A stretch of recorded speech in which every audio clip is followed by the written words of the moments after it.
Welcome everybody to Irving, Texas and the 2022 Libertarian Party of Texas State Convention. Let's give it up.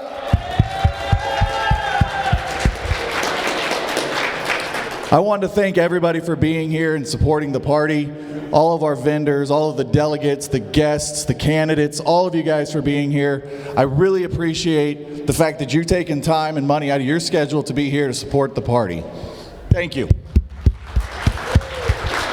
My name is Nathan Moxley. I am the Communications Director for the party, and I hope that you are as excited as I am to be here for the 2022 State Convention.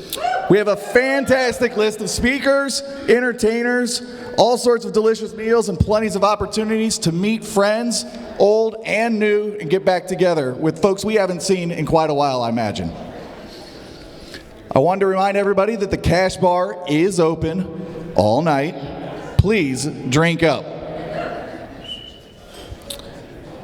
My job was just to welcome everybody, and to start off the night, I'm going to introduce Wes Benedict, the former Executive Director for Texas, the former National Executive Director, and the campaign manager for our next governor of Texas. If you would, Wes Benedict, come on up.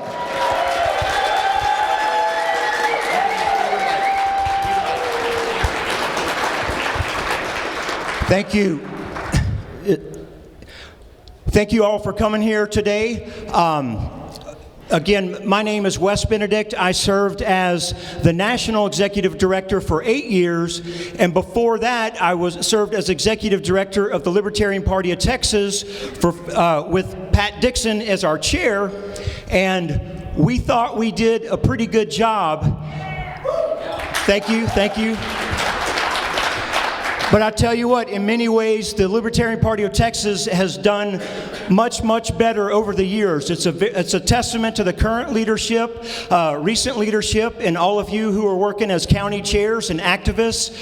When we had state conventions, when I was executive director, the rooms were half this big or maybe a third this size, and that was 2004, 2006, and 2008. And so I go away, and apparently a lot more people wanted to get involved when I left, and things doubled and tripled. So great to see all of that. Don't take it personally.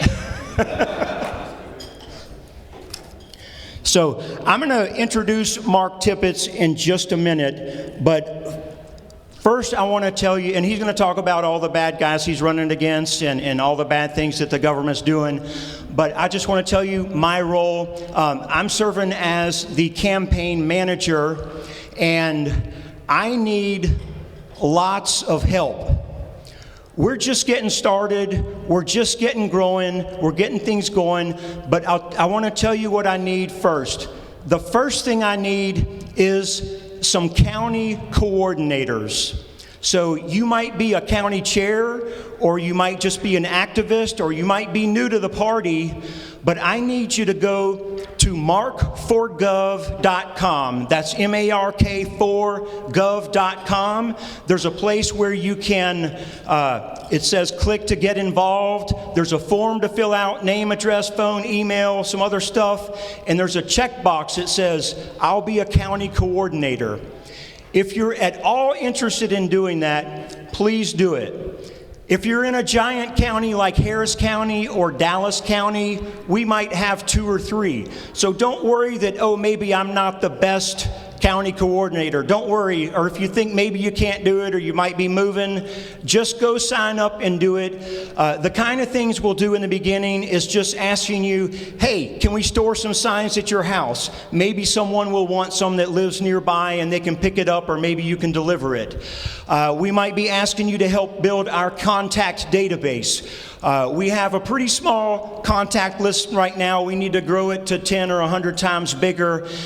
In most counties, we have 3, 4, 5, or 6 contacts. In the bigger ones, we have 10 or 20. So I want you, when you sign up, we're going to give you a list of here's all the people in your county, and you'll notice, oh, there's only 7 people, but I go to these meetings and I know there's another 20 people in my county that aren't on this list. So I'm going to want you to help get their names and feed them into our database. The next thing we need, besides volunteers, By the way, we also need help with other things like social media, the website, what have you. So if you have a certain thing that you want to do that you think you would be very helpful at, please let us know and contact us. The next thing is, you see any of these signs around the perimeter? We have a bunch of signs. We have medium-sized signs. We have a bunch of stickers and other stuff. I'm hoping that you will take them tonight. We have a lot more in our vehicles, in our trucks, and lots of times people tell me, oh, I'm going to get them, but I'm going to wait till Sunday because I want it to stay out here or I'm busy. And what happens, Sunday's like a madhouse, and we miss out on a lot of people. So tonight, I want you, if you're interested at all in having one of those signs, I want you to actually take it out of here with you tonight, bring it to your room, or go ahead and put it in your vehicle. We are hoping if you get one of the big ones that you would contribute $10 for each sign. That's about what they cost us. We're not trying to make a fortune off the materials. We want to get them out there and help advertise. But $10 for the big ones, $5 for the small ones. If you genuinely are totally dead broke and you don't have a dollar and you really want a sign and you're going to put it to good use, feel free to take the sign. Just take it, you can have it. We do have people who, instead of giving $10 for a sign, they'll give us $100 and take one sign, and that's how we pay for all these extra materials. So again, markforgov.com. The website's all over the yard signs. There's also a QR code on some of them. For those of you who are lazy like me and don't like to type in a whole website, you can just zoom in on the QR code and get in there. So that's all the administrative stuff. Now about our candidate for governor. He ran for governor the first time in 2018. And I actually wasn't in Texas at that time, so I didn't get to see the campaign and the results and how it went and everything. But after arriving here, I heard good things about him.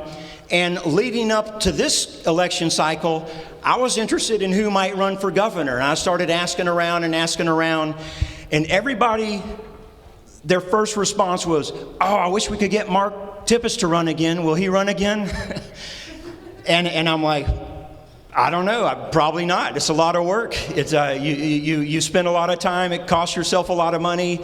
But we kept asking. I kept asking him, and he finally did agree to do it. Mark Tippetts, born in Mexico, first language is Spanish. His skills will come in handy here in Texas. He's an international business legal and business consultant. He's an attorney in Mexico, does work here as well. Mark Tippetts, come on up. Tell us about your campaign.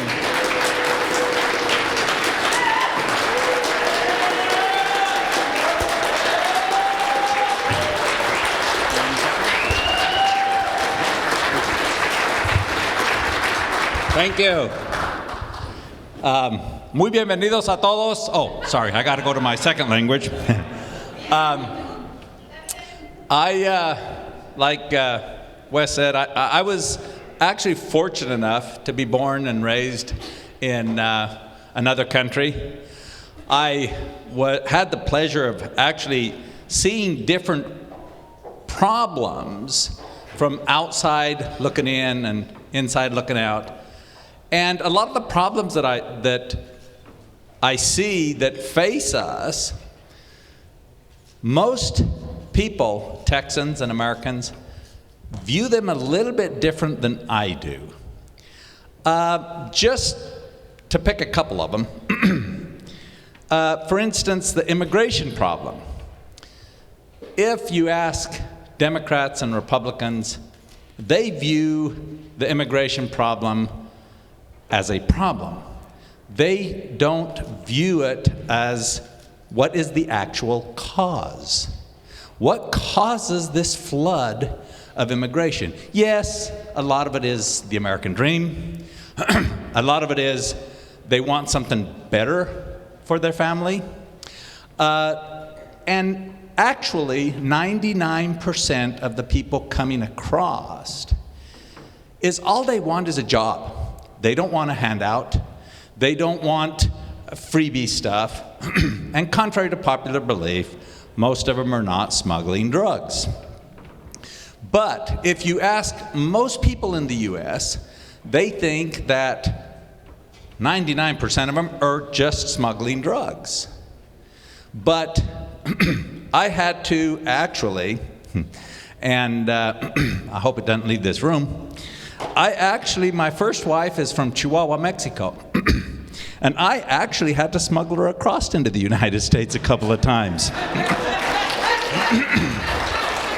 So I do know the problem. I do know the issues. And it became a major issue when they got rid of the Bracero program.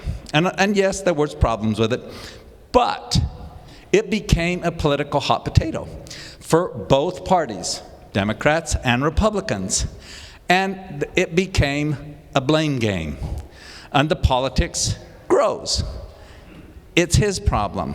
No, it's their problem. No, it's their problem. And so they never ever fix it. Another example is the war on drugs. The war on drugs.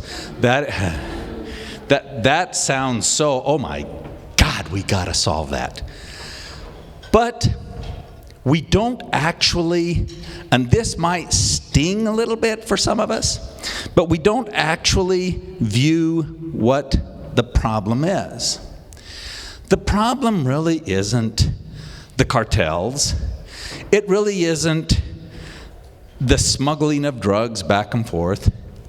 It is actually the consumption. Why do we consume cocaine by the tons?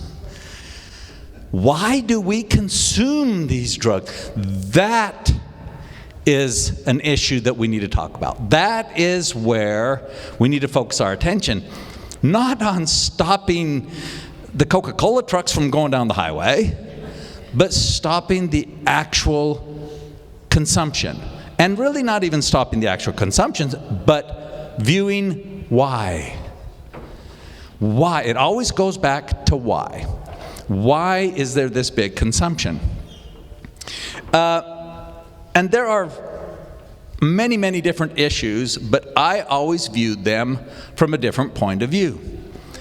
The politics in the United States has become so bipolar, so controversial, that they make these issues a big problem, and they want to point the blame. Everybody in the United States, something happens to us, we want to blame, we want to find somebody to blame. Oh shit, I almost fell down. I need to find somebody to blame. That's the whole issue. Who the hell is to blame? And that is what the politics do. They say, we have this drug problem and it's the Republicans' fault. And we have this immigration problem and it's the Democrats' fault. And they don't fix it. Why? Because it's not to their benefit to fix it. They need to juggle this hot potato. They need to be able to put us one against the other and pull that rubber band on each side till eventually it will snap. And so they play this walking on stilts teeter-totter game, back and forth and back and forth and back and forth. And I don't know if anybody's ever walked on stilts. You know that is what you have to do is you have to go from one to the other to even stay upright. And that's what the two-party system does, is they go and teeter-totter from one to the other, just to stay upright. And my argument is, you add a cane to that, or a third party, if you will, then you've got balance. Then you can stay upright without the blame game, without going from one to the other and blaming him and blaming them, then you can actually stay upright. The Democrats can cater to the Democrats, Republicans can cater to the Republicans, and the libertarians can actually do the work that we know how to do.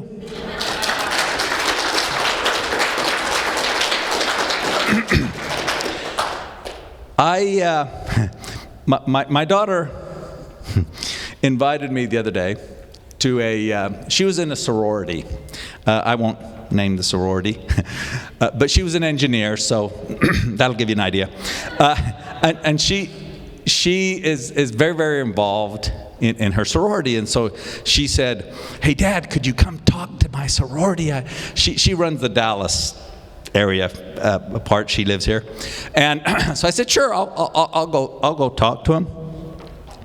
And it came to the question part, and they're very, very brilliant. It's very, very amazing the questions that they come up with. But this one question that came up was, when they asked the question, my daughter just darted out of the room. And the question was, what do you think of Will Smith slapping Chris Rock? And you all know exactly what I wanted to say, right? And so, like I say, my daughter just darted straight out of the room, and I'm kind of standing there, and I'm thinking to myself, saying to myself, "Shut up, Mark! Shut up! Don't say anything! Don't say anything!" And then it dawned on me, you're representing the Libertarian Party here, so. Somebody actually asked a governor candidate of Texas, what they thought of Will Smith slapping Chris Rock. So, to me it seemed like it took 10 minutes, but it only took a few seconds, and then I said, I think that the Academy of Movies and Film, I said, I think they must be libertarian. Because before Will Smith resigned, they were ready to kick him out for violating the non-aggression principle. And, of course, they had no idea what that was, but that led to a lot of other questions, and that opened up the door to what the non-aggression principle was. But we are asked as candidates, we are asked time and time again different questions. And sometimes we have to really reach deep to keep our composure and not say what you really want to say, even when it's a open mic, because sometimes those will grab you. But I am asked a lot of times that against all the odds that are stacked against you, against you're not going to win, against why do I waste my vote, against all that, you're asked, why do you do it? And my response is, I do it for freedom. And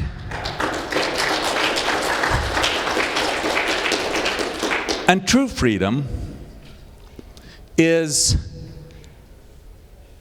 my ability or my action of fighting for freedom. That is my freedom. And my father, he would probably say it a little different way. And in reality, the reason that I ran for governor in 2018 was my father had just passed away in 2017. And he knew that I had been, at that time I was on city council in a little town that we live in, Lago Vista, and he knew that I had ran for Travis County judge. And of course, he thought it was a, judicial judge at the time, and so when he passed away, shortly after he passed away, Pat Dixon, he asked me if I'd run for governor. Of course, my first reaction was, no, heck no. So we put it off. We put it off until the actual 2 days before the filing deadline. I was actually in Mexico. To get the actual petition notarized, I had to go and ask a friend of mine who was a consulate in the U.S. consulate to notarize it. And we send it from, I believe it was Playa del Carmen. But in asking the question of why, I would like to, I usually don't read stuff, but I'd like to, my father, like I said, he served in World War II. And he never talked much about the war. But when asked why he fought and why so many people had to die in World War II, he would simply say, for freedom. We fought to protect the freedom, our country's freedom and our family's freedom.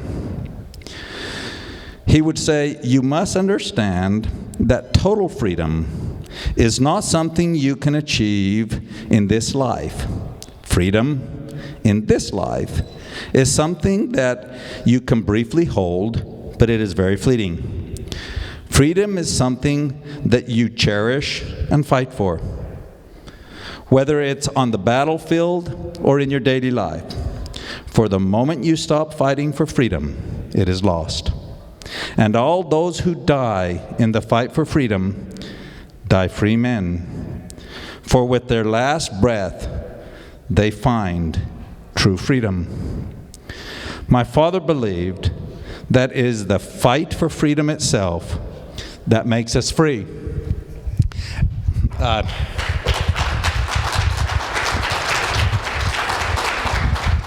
I apologize that I had to read that, but I carry that with me everywhere I go.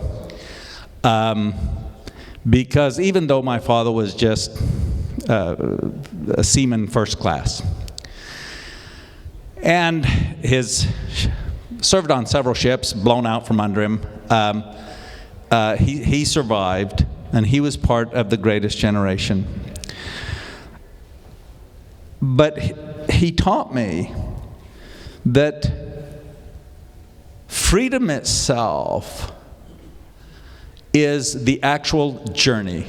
It is not a destination. And it is something that we must take very, very serious.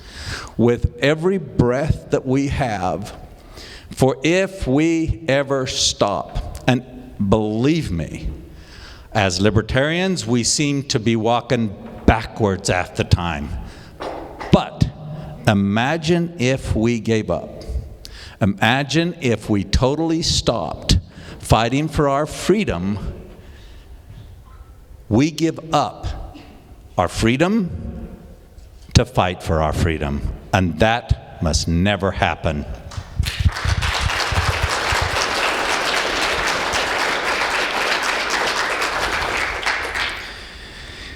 In 2018, we mounted a campaign with really not knowing what we were doing. I do want to give a shout out to Pat Dixon, Becca Congdon, and Whitney, and all the people who helped us on our campaign. It was a journey. It was a learning experience. It was fun. And that's one thing that I told Pat is, I'll do it if we're going to have fun. And we did. We came this close to debating Greg Abbott and Lupe Valdez. We had started a drive to debate. When we found out that Greg Abbott, we met all the criteria, okay? And finally it got to the point that the head of the media, and I can't remember who it was. Yeah. The head called me and I said, look, we met all your requirements. We met everything that you put in front of us, including the campaign contributions, and he said, Mark, he says, I'll deny this, but the governor told us that if you were going to be there, if we invited you, he would not show up. And so we were politely invited not to show up. We came this close to setting up a debate on Telemundo and Galavisión. They were going to both do it together in Spanish. And I will confess, I blew that one. I opened my big mouth, and the Lupe Valdez campaign saw that I could speak Spanish better than she could. And so they said, oh, hell no. Basically, he told me I will not allow a white boy to mop the floor with my candidate in her own language. So that never happened. But we did have fun doing it. And we did achieve, I believe it was record numbers that had ever been achieved for a governor race.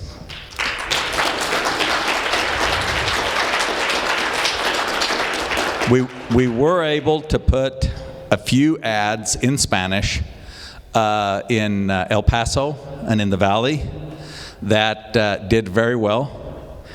And we need help to do the same this time. I believe we can double those numbers. I believe we can take that to the next level.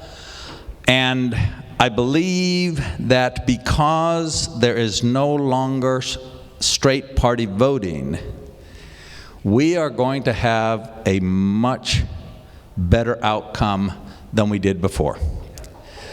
And unfortunately, that all takes money.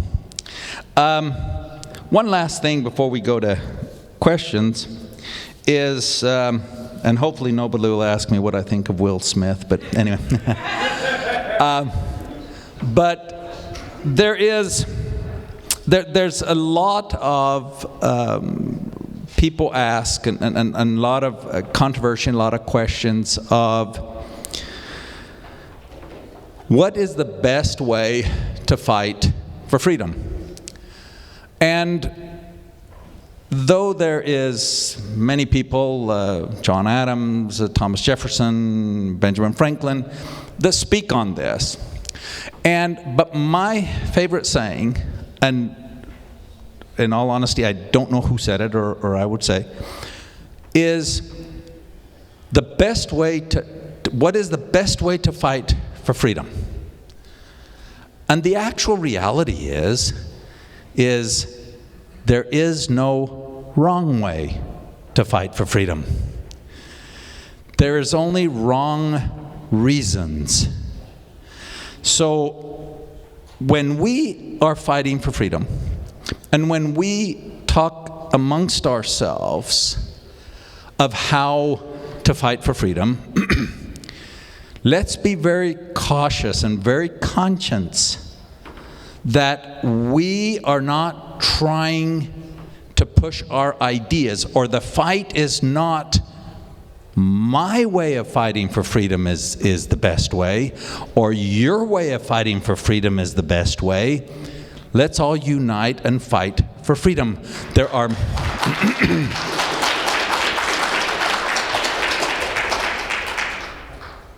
are as many ideas of how to fight for freedom as there are people in this room.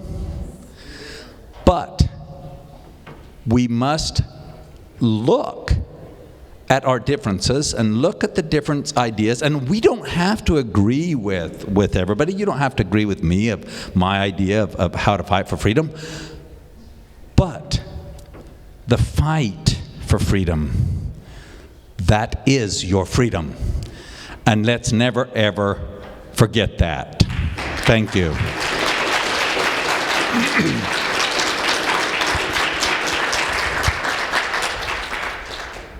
I guess we will now go to questions. Please don't ask me about Will Smith, though.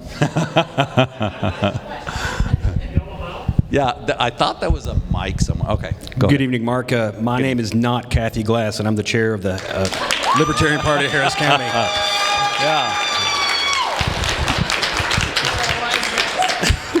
Really, though, I'm Billy Pierce. Howdy, y'all. I just want to ask you a simple question. What's the proper role of executive orders in governance in this state? The proper role of the executive office? Executive orders.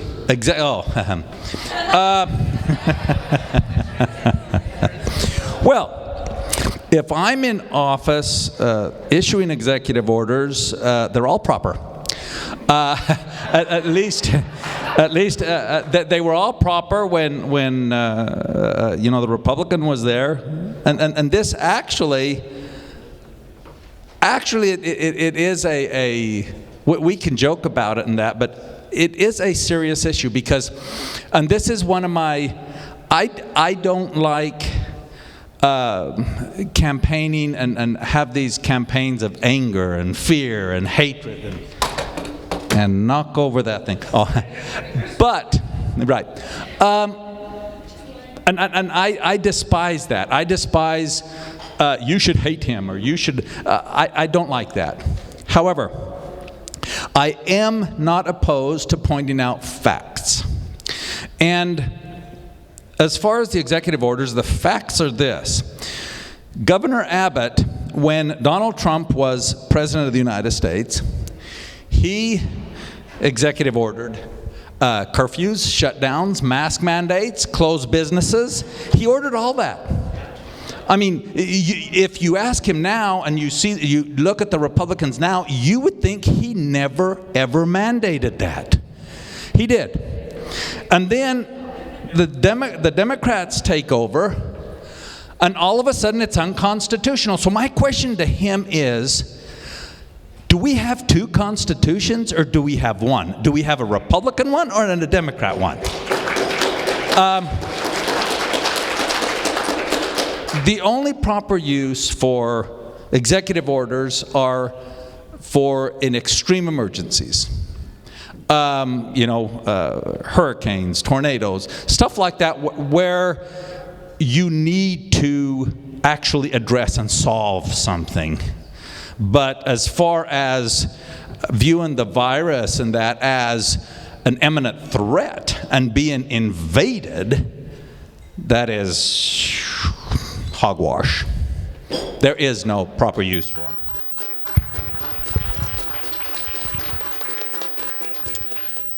Mark, as our candidate for governor, I want to ask you about a platform proposal and see if you're comfortable representing it. So in our current platform, there's no mention of voting methods like approval voting or instant runoff voting. There is a plank called electoral reform. So the proposal is, the current language says we also believe that all races should be decided by a more representative election process that includes none of the above. The proposal is to add and allows local jurisdictions to utilize voting methods such as approval voting and instant runoff voting. And since Austin passed instant runoff voting and we use approval voting, would you be comfortable with a platform proposal like that? Do you think you could defend it?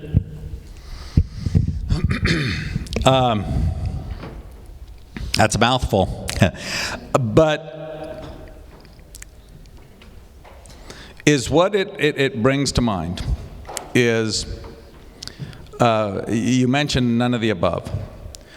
And that was something that a judge recently really stood up and took notice.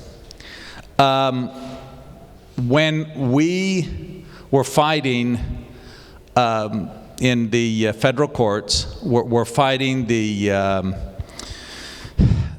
fees that have to be paid, and the court and the opposing attorneys really didn't know how to address the issue of whether or not none of the above had to pay a filing fee. No, this just caught them totally off guard, because and this is one of the things that I said. Well, wait a minute. If in the and I think Whitney had to testify to this. If in the actual convention we have none of the above, and none of the above did not pay a filing fee, can they actually be considered? And that totally caught them off guard, because they're oh my God. So they danced around that particular issue. Now, I would support, I don't know the exact language or whether you read it to me, but I would support a plank that gives us more flexibility, more freedoms, and more ways to represent the not.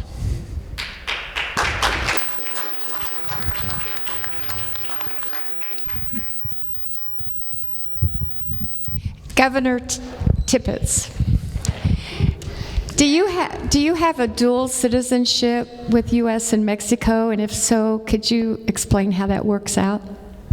Yes. Yes, I can explain it, and yes, I do. I was, like I said, I was fortunate enough to be born outside of the U.S., which I was born in a little town where Mitt Romney's father was born, actually. George Romney was born in that same town. And because I was born there, I have a Mexican birth certificate, which gives me Mexican nationality. But being born of U.S. parents gives me a natural-born citizen right. So when the Constitution says for somebody who's running for president has to be a natural-born citizen, yes, I am. It's just like John McCain was born in Panama, but of U.S. parents. So he was a natural-born citizen. But yes, I do hold dual citizenship.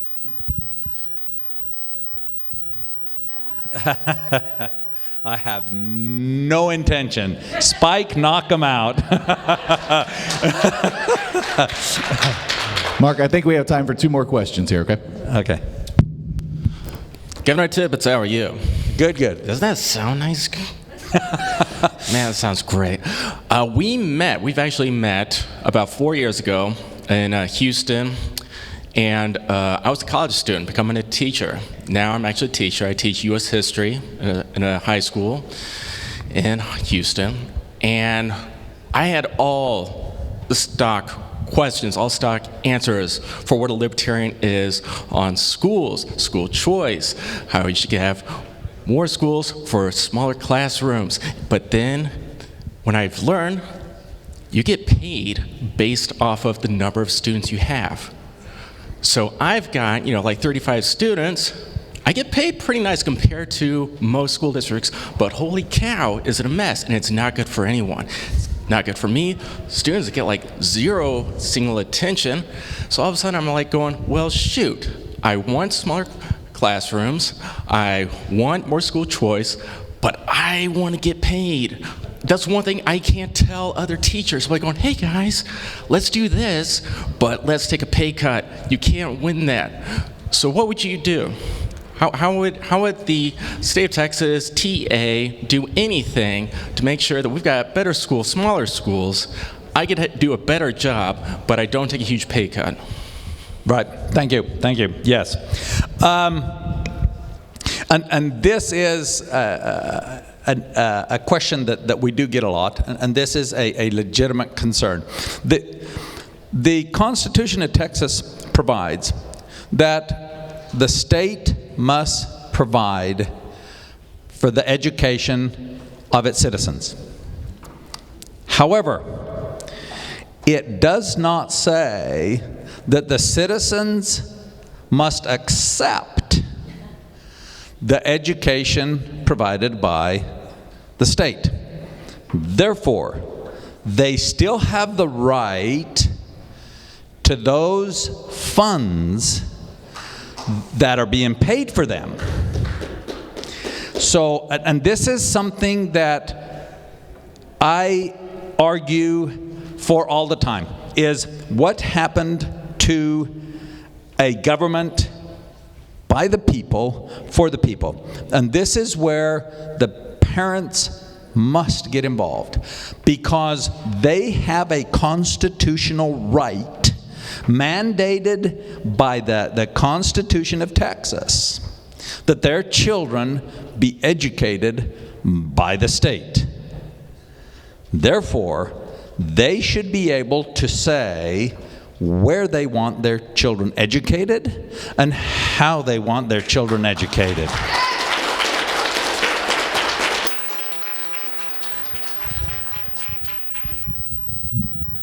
Señor Tippetts. Dígame usted. Sí.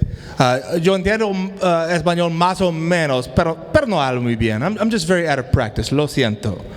So I'll read my question en español.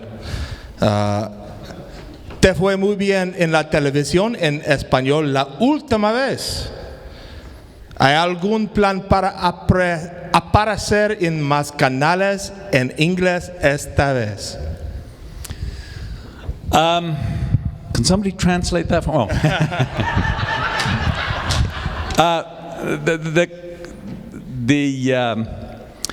The question, I believe, I believe said that we had some ads in Spanish stations. You did very well. Muy And bien. we did very well in Spanish. And do we intend to do the same? En inglés. In English, yes. No sé. Okay. No. Right. It's an answer. Yes. We intend to attempt. The problem that we faced last time was it was less expensive for us to do some ads in the Spanish stations. Some friends of mine from Monterrey came up and actually filmed them for us, and they're very professionals, work for the studios down there, and Pat remembers they came up and volunteered their time. They drove up, they stayed at the house, they filmed, they did some fantastic work for us.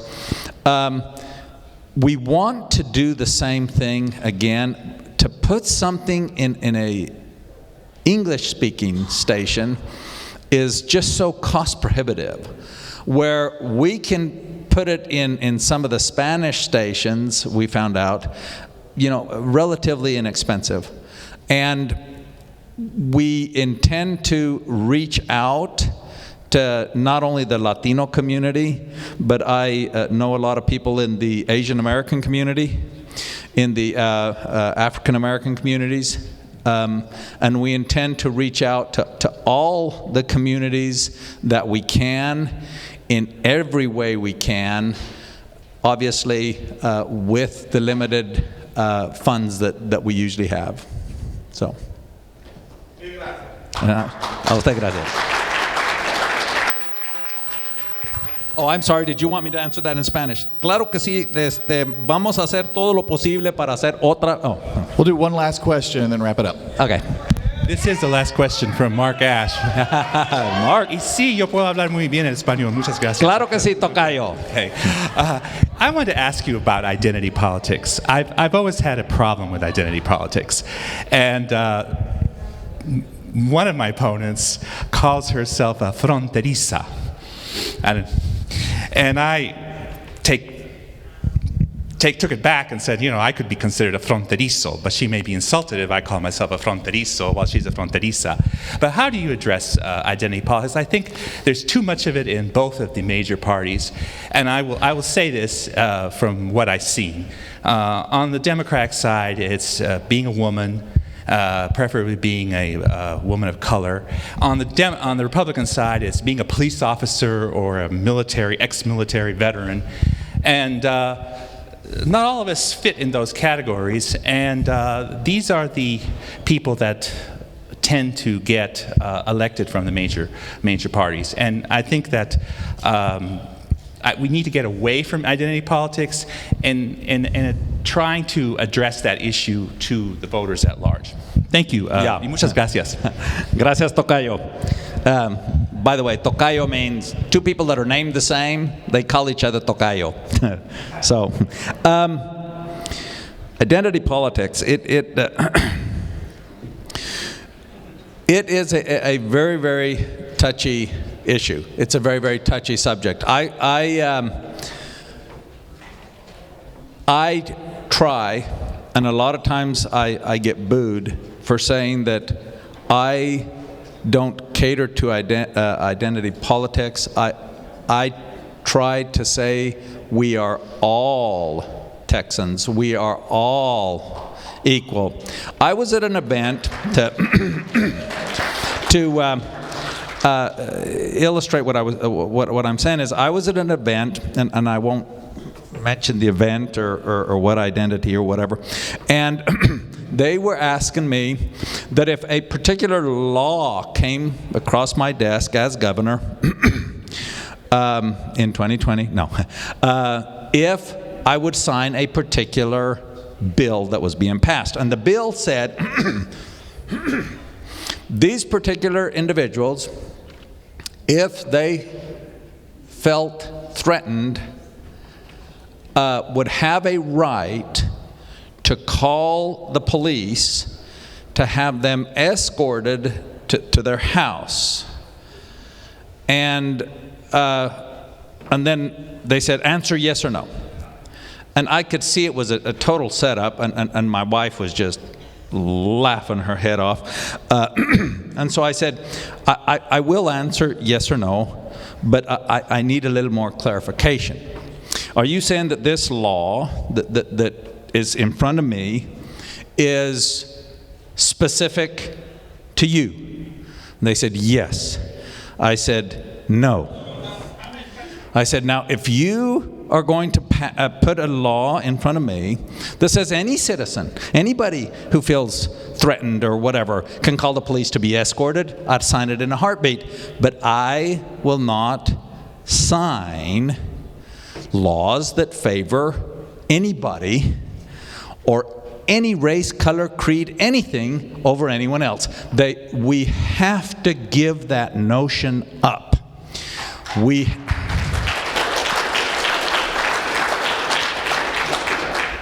In Latin American countries, there is a lot of problems, and this is just to illustrate. In Belize, for instance, the Mayans have so much rights over the rest of the Belizeans that everybody is afraid to do anything. And the Prime Minister of Belize, who happens to be a personal friend of mine, he is trying to get everything stricken so that everything reads that all rights are for all Belizeans in this particular instance. As governor of Texas, I will never ever sign a law or a bill that puts one individual over anyone else or gives anybody superior rights to anybody else, because then you're not wanting equal rights, you're wanting superior rights.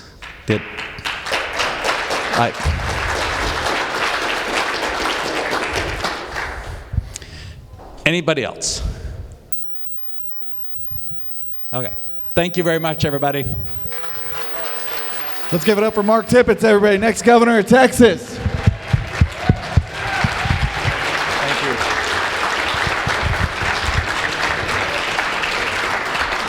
I, for one, as a delegate tomorrow or this weekend, am very excited to have the opportunity to nominate him for governor. And in November, I hope you guys can all join me in voting for him.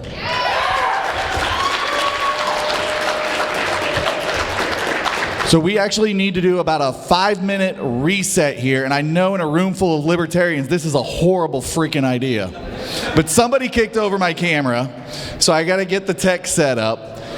And I'm also going to refresh my drink. And if you need to go out and have a smoke, you can do that. But I need everybody back in here. We got a hard start in 5 minutes. We're going to get started in 5 minutes. So if you don't want to miss this, you need to be back in here.